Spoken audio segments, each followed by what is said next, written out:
Hi, good morning everyone. Kagigising lang. So it's time to take a bath.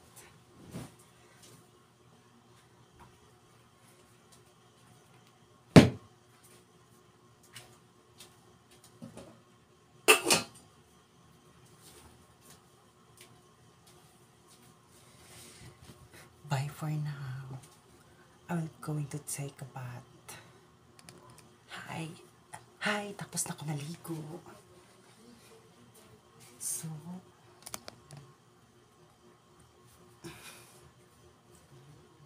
hipos at the daytime.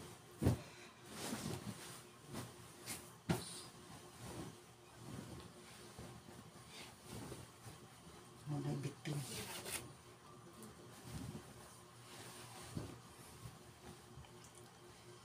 Ang lamig ng tubig.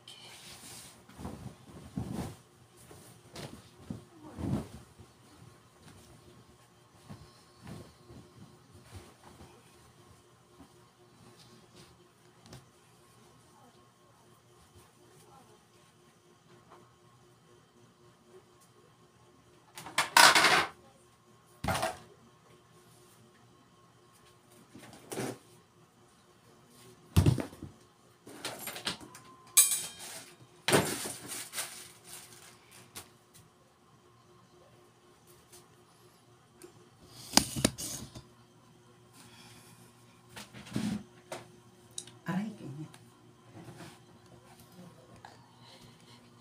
Okay, guys. Init ako na lingkuran. Ito ang salamin. So, kapinata. Sabi na kung kuhan ko rin. Saan tapos akong kamera? Na.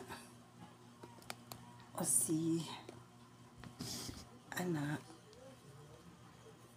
So, on my underarms.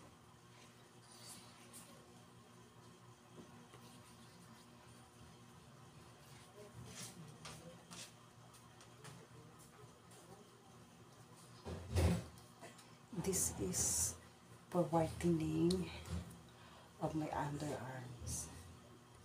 Nakapag-wax na din ako sa aking kilikili.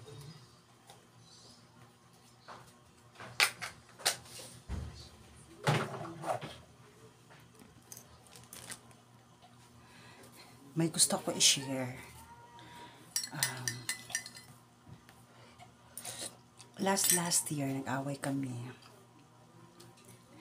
Tapos, 1 year kami hindi nag-communicate. Almost 1 year kami hindi nagkipag-communicate sa isa't isa. Tapos,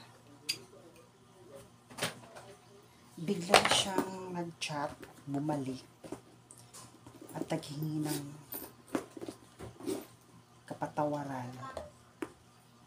At pinatawad ko siya, tapos ganun pa rin, kung ano talaga siya dati. Hanggang ngayon, ganun pa rin siya. Kaya ang ginagawa ko, hinayaan ko na lang. Kasi dati, grabing away namin. Ngayon, hinayaan ko na lang siya. Ayoko nang ma-stress. Kahit online siya, hindi ako nag-chat-chat. Dahil ibang mukha ko talaga sa kanya na enough na, hanggang doon na lang siguro. Dahil hindi sa lahat ng panahon, lahat ng mga ginagawa mong kabulastugan ay naiintindihan ko.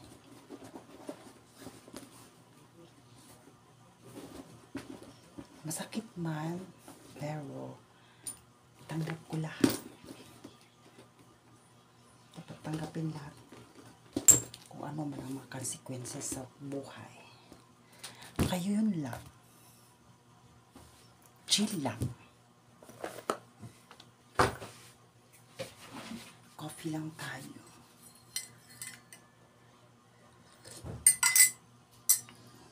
Ito yung daily routine ko, ritual ko every morning at saka evening. So, bye-bye for now. mag-ayos muna ako kasi